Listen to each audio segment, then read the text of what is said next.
Bonjour à tous, welcome back. Bienvenue sur ma chaîne YouTube une fois de plus, c'est le coach Stéphanie.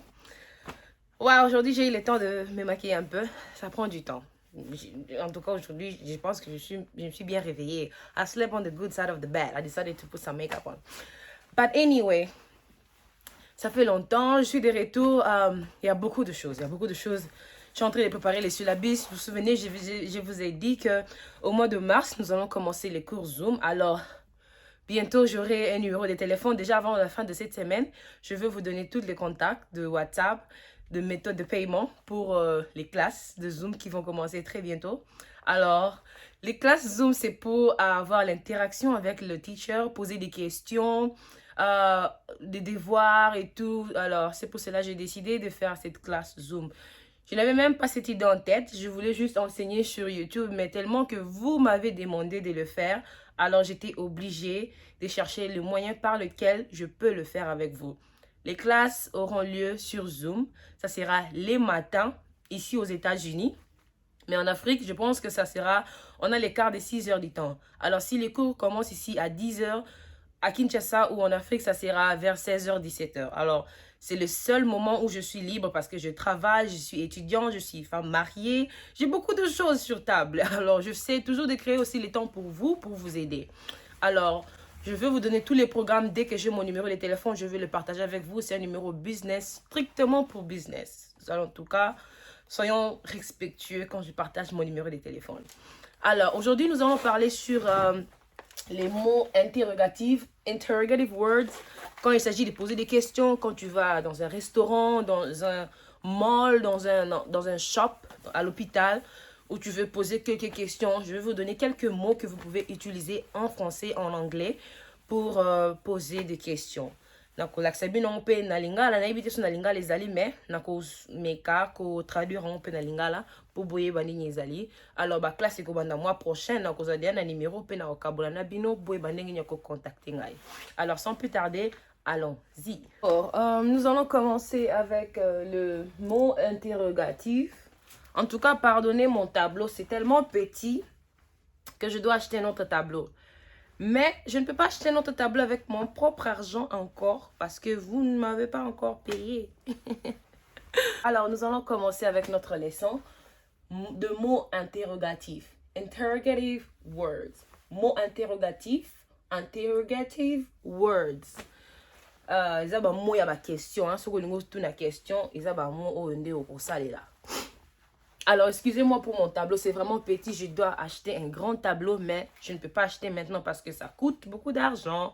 Alors, quand nous allons commencer les cours Zoom, quand vous allez commencer à payer, ça va m'aider à acheter des tableaux, des lampes pour que les écrits se voient aussi facilement. Alors, pour l'instant, supportez ce que vous voyez là parce que j'essaye de faire de mon mieux.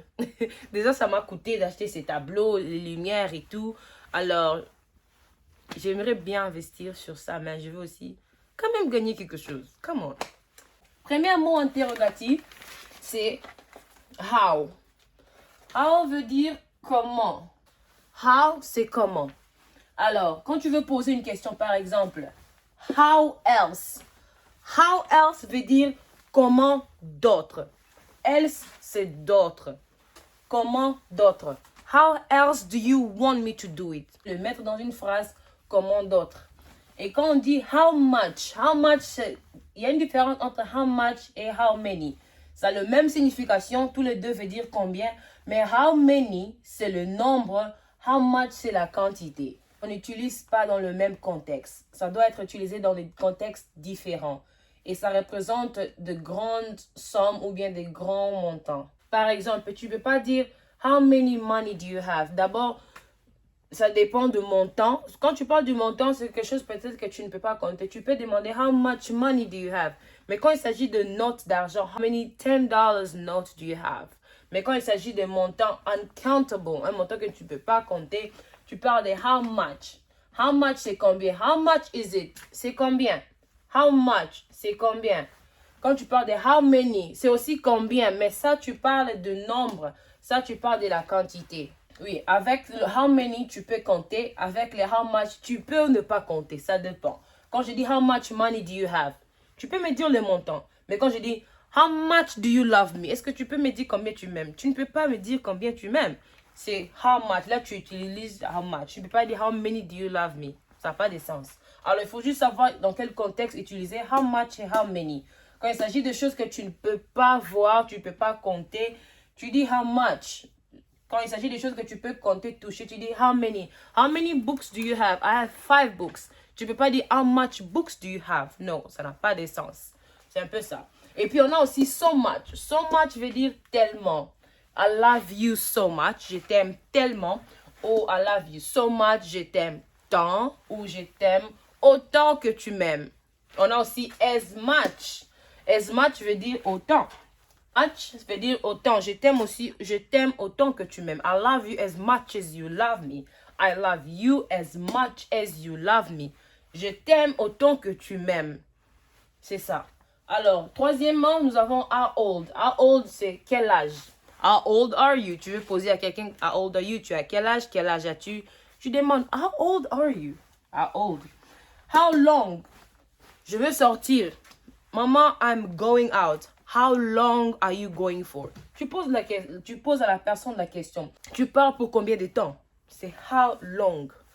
I'm doing my studies. Je suis en train d'étudier. Ça va te prendre combien de temps? How long it's gonna take you to finish or to graduate? Ça te prendra combien de temps pour graduer? How long it's gonna take you? Tu pars au restaurant, on te dit, tu commandes la nourriture et on te dit que ça va, ou bien tu veux savoir combien de temps ça va prendre. Tu demandes, how long it's gonna take? How long? Cela veut dire combien de temps cela va prendre. Quand il s'agit de poser la question de combien de temps, tu prends how long. Okoumela, how long? C'est how long. How old? Ozana âge nini. How many na how much? Eza combien? How far? Jusqu'à quel point? Ou bien how far? Jusqu'où?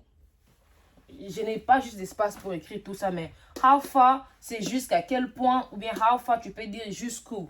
How far do you want to go? Jusqu'où veux-tu aller? Jusqu'où veux-tu aller?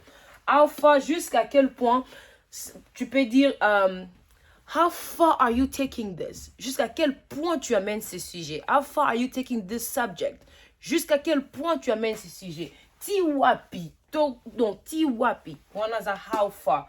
Tozo kene tiwapi. How far are we going? C'est ça.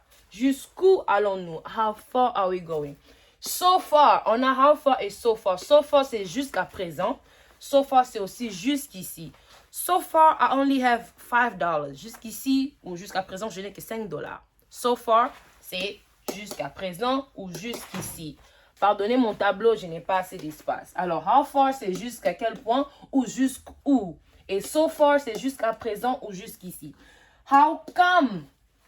How come, c'est pourquoi. Ou tu peux aussi dire comment ça s'est fait. Alors, par exemple, how come I didn't know about this? Comment ça se fait que je ne connais pas à propos de ce sujet? How come I didn't know about my mother? Comment ça se fait-il que je ne connais pas à propos de ma mère? How come you didn't tell me? Pourquoi tu ne m'as pas dit? How come? Tu peux dire how, mais c'est aussi préférable de dire how come. How come you didn't do it? Pourquoi tu n'as pas fait ça? How come you didn't go? Pourquoi tu n'es pas allé?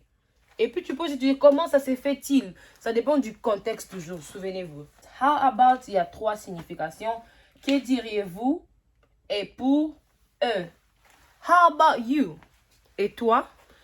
Hi, how are you? I'm fine. How about you? Et toi, tu peux utiliser how about dans une phrase de salutation. Et que diriez-vous? Alors, how about, par exemple, nous sommes dans un restaurant. Et on est là, on est assis, on n'aime pas les menus, on n'aime pas ce qu'on offre dans les menus. Et je dis à la personne, how about we go somewhere else? Que diriez-vous si nous allons ailleurs? How about we go to another restaurant? Que diriez-vous si nous allons dans un autre restaurant? Et pour utiliser, et pour how about? Par exemple, you bought my sister a new car. How about me? Maman, tu as acheté ma grande soeur une nouvelle voiture. Et pour moi? How about? Et pour moi? How about me? Tu peux aussi utiliser que que direz-vous ou bien However, très important. However, cependant, toutefois, peu importe, néanmoins, quelle que soit la manière dont. J'ai faim. I'm hungry. However, I don't want to eat. J'ai faim. Cependant, je ne veux pas manger. Toutefois, que ta volonté soit faite. However, let your will be done. However, peu importe. Comment tu veux que je prépare ta nourriture? However you want it. How do you want me to cook your food? However you want it. Peu importe. It doesn't matter. However, I'm gonna buy you the car. However, you have to do this. Je veux t'acheter la voiture. Néanmoins, tu dois faire ça. Donc, tout ça, tu peux utiliser avec however. Alors, on a aussi much. Much qui est beaucoup. Alors, c'est un peu ça. Alors, how else, c'est comment d'autres. How much, c'est combien. How many, c'est combien. Mais souvenez-vous, vous allez utiliser ça dans les différents contextes. Ça dépend du contexte que vous allez utiliser. How old, quel âge. How long, combien de temps. How far, jusqu'à quel point ou jusqu'où. So far, c'est jusqu'à présent ou jusqu'ici. How come, c'est pourquoi. Comment ça s'est fait. Bien, comment ça s'est fait-il. About, ça veut dire que diriez-vous. Et pour ou bien However, cependant, toutefois, peu importe, néanmoins, quelle que soit la manière dont. On va maintenant shifter à what. What veut dire d'abord quoi. What. Nini. Alors, quand on parle de what kind, quel genre, quel type, quelle sorte. What kind of a wife are you? Quel genre de femme es-tu? Quel genre d'homme que tu es? What kind of car do you like? Quel genre de voiture que tu aimes? What kind of men do you like? Quel type d'homme que tu aimes? C'est un peu ça. Ça dépend du contexte que vous allez utiliser what kind. Quel genre, quel type, quelle sorte. Quel genre d'homme, quel type d'homme, quel genre de voiture, quel genre de... Tu peux juste dire what kind. Quand tu vas dans un store, on te demande what kind of dress do you like? Quel genre de robe que tu aimes? Tu donnes la réponse. Deuxièmement, what else? What else, c'est quoi d'autre? Ok, mom, you want me to clean, cook, what else? Maman, tu veux que je prépare, que je nettoie, quoi d'autre? What else? Quelqu'un va au shop, can you buy me water and chips? Et la personne va te demander what else? Je demande, tu peux m'acheter de l'eau, les chips? Et la personne me demande what else? Quoi d'autre? C'est what else. Troisièmement, what more? What more, c'est quoi de plus? What more do you want? Olenisu nini. What more? Quoi de plus? Yeah. Je veux dans un store. Maman, n'oublie pas de m'acheter le chocolat. What more? Quoi de plus? Tu veux encore quoi? Nini. Whatever. Whatever and whatsoever ont presque la même, mais ça a de différentes significations. Quand on parle de whatever, whatever, ça, peu importe la situation, whatever the situation. Comme vous voulez. Whatever. Tu vois quelqu'un qui te dit whatever. Comme tu veux. Fais comme tu veux. Comme vous voulez. Alors, whatever, ça peut aussi signifier tout ce que. Tout ce que ou tout ce que. Whatever you want. Tout ce que tu veux. What do you want me to buy you? Whatever you want. Tout ce que tu veux. Quoi qu'il arrive. Whatever happens. Quoi qu'il arrive. Whatever happens. I love you. Quoi qu'il arrive, c'est ce que je t'aime. Whatever. Quoi qu'il en soit. Quoi qu'il en soit. Whatever. Quoi qu'il en soit. Donc, tu peux utiliser. Ça dépend du contexte. Tu es libre d'utiliser n'importe quel. What about? Qu'en est-il de ou et à propos? What about me? Qu'en est-il de moi? Et à propos de, what about her? Et à propos de Stéphanie, et à propos de ce qu'on avait parlé hier, what about what we spoke yesterday? Et à propos de ce qu'on a parlé hier. Whatsoever et whatever, c'est à peu près la même chose, mais ça a différentes significations. Whatsoever veut dire anything, whatsoever. que ce soit moi ou toi, que ce soit ça ou ça, whatsoever. Quoi que ce soit, whatsoever, n'importe quel, whatsoever, n'importe quoi, whatsoever. Ça dépend du contexte que tu vas utiliser ça. Quand tu attends whatsoever, ça veut dire que ce soit toi ou moi, que ce soit ça ou ça, whatsoever. Quoi que ce soit, n'importe quel, n'importe quoi. Alors, n'oubliez pas ces mots interrogatifs. Une chose avec l'anglais, quand tu apprends quelque chose aujourd'hui, quand tu rentres à la maison ou tu changes de chaîne YouTube, tu dois faire la répétition. C'est une des clés pour maîtriser l'anglais parce que tout ça là, moi, c'est déjà en tête. J'ai pris beaucoup de temps pour maîtriser tout ça, mais pour vous, quand vous êtes débutant, ça vous prendra beaucoup de temps pour maîtriser tout ça. Alors, ce n'est pas parce que tu as vu ça aujourd'hui sur YouTube et demain, après un mois, tu rentres encore sur ma chaîne. Non, tu dois faire la répétition. Tout ce que tu apprends aujourd'hui, tu dois chercher comment utiliser ça dans ta vie quotidienne. C'est comme ça que tu vas maîtriser l'anglais. Sinon, oh oh. Nous avons beaucoup de mots interrogatifs, mais aujourd'hui, nous allons nous arrêter ici à where. Et la semaine prochaine, nous allons faire which et when. Alors, on a where qui veut dire où. Alors, la première phrase ou le premier mot, c'est wherever. Wherever, c'est partout ou bien partout. Where do you want to go? Où veux-tu aller? Wherever. Partout ou bien partout. Wherever you go, I will go. Partout où tu iras, j'irai avec toi. Where else veut dire où d'autre. Wapili susu. Où d'autre. Where else are you going? Où d'autre. Ça dépend du contexte où vous allez utiliser where else. Where about. Environ où. I'm going to the mall. Where about. Environ où. Et aussi whereas. C'est en un mot.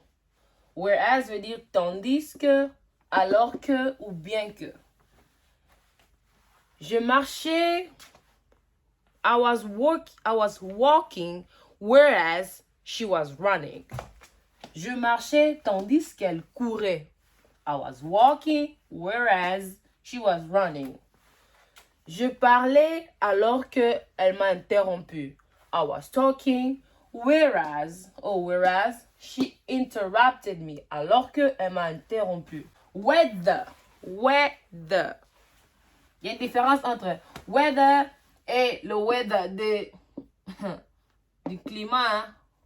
Ça aussi c'est le weather. Ça aussi c'est le weather. So, weather and weather. So, weather d'ici, qu'il s'agit ou bien si. Whether you want it or not. Si tu le veux ou pas, ou bien que tu le veux, il y a aussi que tu le veux ou pas, je viendrai. Whether you want me or not, whether you love me or not, que tu m'aimes ou pas, je serai là, je serai en vie. Qu'il s'agisse, whether, qu'il s'agisse de quoi? Whether it's about you, whether it's about me, qu'il s'agisse de toi ou il s'agisse de moi, peu importe. Whenever, c'est le dernier. Whenever veut dire n'importe quand, chaque fois que, ou bien, il y a juste le D. Ça, c'est le weather. Je voulais juste montrer la différence entre weather ici et le weather du climat. Whenever veut dire n'importe quand, chaque fois que. Quand est-ce que tu viens me visiter? Whenever you want. N'importe quand. Quand est-ce que tu viens manger? N'importe quand. Whenever. Alors, wherever, c'est partout ou bien partout où. Where else, ou d'autres. Whereabout, environ où. Whereas, tandis que, alors que, bien que. Whether, qu'il s'agisse, si ou que. Souvenez-vous, il y a une différence de weather, de qu'il s'agisse, et weather du climat. Whenever, c'est n'importe quand ou chaque fois que. Alors, pour aujourd'hui, on s'arrête là. Et nous allons continuer la deuxième partie de mots interrogatifs parce que c'est très important. Quand je vous donne ces mots, c'est pour que vous sachiez comment construire une phrase. Tu ne peux pas construire une phrase sans les éléments d'une phrase, comme les adverbes, les adjectifs, le verbe, les prépositions, les conjonctions, tout ça. Ça nous aide à former une phrase. Alors, quand je donne ça comme ça, c'est pour que vous gardiez et que vous appreniez, que vous soyez capable de construire des phrases. Quand il faut construire une phrase, tu dois avoir un sujet, un verbe et un complément. Alors, quand je vous apprends les éléments d'une phrase, tout ce que je vous apprends là, c'est pour que vous les gardez et que vous soyez capable de construire des phrases. Quand je vous donne les sujets, c'est parmi les pronoms personnels que j'avais donnés, vous devez revoir. Quand tu ne sais pas le pronom, tu ne sauras pas même commencer une phrase parce que tu vas commencer par où. Because you need to know if it's I, you, we. C'est déjà les sujets. Et le verbe, on n'a pas encore touché les verbes. C'est un chapitre trop long. On va en parler. Et les compléments, ce sont les adjectifs, les adverbes, les pronoms, toutes ces choses-là. Et quand tu ne connais pas ça, ça sera difficile de construire une phrase. Alors, 3 choses avant de construire une phrase. Les sujets, les verbes et les compléments. Je vous ai déjà donné d'autres leçons sur le pronom. Non, mais ce n'est pas encore fini. Nous allons continuer. Et on va avancer au verbe et puis le dernier sera les compléments. Qu'est-ce qu'il faut ajouter à la fin d'une phrase? Alors, please, révisez. Le cerveau, ici, il y a beaucoup de choses. Il y a beaucoup d'entre vous, vos amis, kolo, makamboze bien na mutu ko ko l'anglais na je za passe. Yonga na facilité bino na rendre en facile pour beaucoup kokanga. Mais ceux qui vont négliger oh ah na éviter ceux qui vont kanga wapi parce que moi là, je facilite la tâche, non facilitant pour vous comprendre. Donc, c'est pas facile de communiquer la sagesse. Alors, je suis en train un peu de les rendre si facile pour tout le monde. Alors, prenez le temps de revoir la vidéo jusqu'à la fin pour Bokanga. Que Dieu vous bénisse. À la prochaine pour les Zoom Sessions.